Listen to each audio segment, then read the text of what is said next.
Hello नमस्कार दोस्तों, YouTube channel पर आपका स्वागत है। दोस्तों आज हम करने वाले AIB 17 में आने वाले इंपॉर्टेंट MCQ क्वेश्चन सोल्व। ठीक है दोस्तों, सबसे पहला क्वेश्चन है यहाँ पे, Indian evidence act was draft by, भारतीय साक्ष्य अधिनियम का प्रारूप किसके द्वारा तैयार किया गया था। दोस्तों इसका आंसर हो जाएगा बी। इंडियन एविडेंस एक्ट को जो किया गया था, ड्राफ्ट किया गया था सर जेम्स एफ स्टीफन के द्वारा। ठीक है, सर जेम्स एफ स्टीफन जो थे इस चेयरमैन थे। तो AIB 16 में जो क्वेश्चन आया था वो आया था कि जो IPC है वो ड्राफ्ट किसके द्वारा की गई थी, वो लॉर्ड मैकेले के द्वारा। वो AIB 16 का क्वेश्चन था। ठीक है, तो AIB 17 में ये आने के पूरा चांस है यहाँ पे कि एविडेंस एक्ट को ड्राफ्ट किसके द्वारा किया गया था। ये कोई बेयर एक्ट में नहीं मिलेगा दोस्तों, आप बेयर एक्ट लेके जाओगे मगर बेयर एक्ट में ऐसे क्वेश्चन नहीं होंगे। ये अलग से बेसिक क्वेश्चन होते हैं जो आपने जब LLB करी हो, जो आपने पढ़ा हो। तो इसी तरीके से तो ये बुकों में होता है, तो आपको कुछ क्वेश्चन याद भी करने हैं। तो Indian evidence act came into force, भारतीय साक्ष्य अधिनियम कब लागू हुआ, ये पिछली साल AIB में आया ये वाला क्वेश्चन।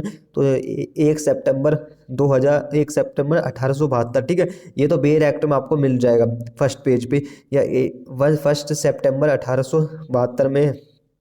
ठीक है, इंडियन एविडेंस को लागू किया गया। नेक्स्ट क्वेश्चन है, in which of the following does not come under the term court in Indian evidence act, भारतीय साक्ष्य अधिनियम में न्यायालय शब्द के अंतर्गत निम्नलिखित में से कौन नहीं आता है। दोस्तों न्यायालय शब्द, ठीक है, इंडियन एविडेंस एक्ट में जब आप न्यायालय शब्द पढ़ेंगे तो उसमें कौन नहीं आता है। जो आते हैं वे है जैसे सभी जज, जितने भी जज होते हैं, जितने भी मजिस्ट्रेट होते हैं, ठीक है, वे सब इंडियन एविडेंस के अंदर आते हैं।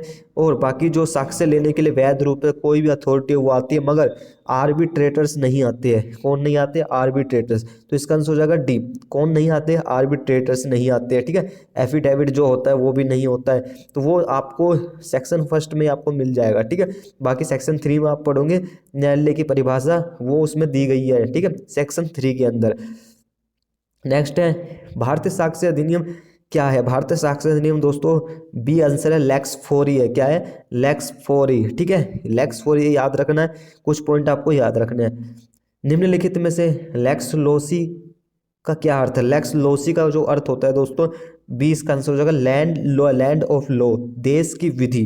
ठीक है, देश की विधि होती है, उसी को ही हम लैक्स लोसी का अर्थ बोलते हैं। नेक्स्ट क्वेश्चन है दोस्तों, the law of Indian evidence act क्या है। भारतीय साक्ष्य अधिनियम क्या है? मौलिक विधि है या प्रोसीजरल विधि, सब्सटांटिव है या प्रोसीजरल है, बताओ। इसका आंसर हो जाएगा बी, प्रोसीजरल विधि है। क्या है? प्रोसीजर, प्रक्रियात्मक विधि है। ठीक है, इंडियन एविडेंस एक्ट। नेक्स्ट है, लॉ ऑफ एविडेंस, भारतीय साक्ष्य अधिनियम क्या है।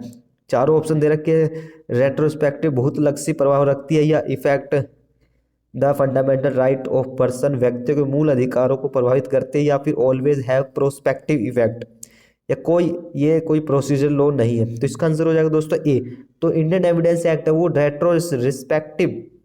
रेट्रोस्पेक्टिव भूतलक्षी प्रभाव रखती है। ठीक है, ये याद रखना आपको।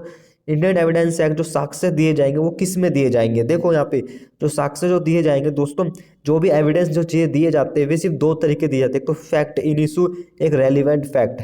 ठीक है, जो साक्ष्य अधिनियम जो दिए जाते हैं, जो साक्ष्य जो एविडेंस जो दिए जाएंगे वो सिर्फ दो तरीके से दिए जाएंगे, fact in issue and relevant fact. ठीक है, विवादक तथ्यों या सुसंगत तथ्य, ये सिर्फ सेक्शन 5 में बताया गया है। ठीक है, सेक्शन 5 में बताया गया है।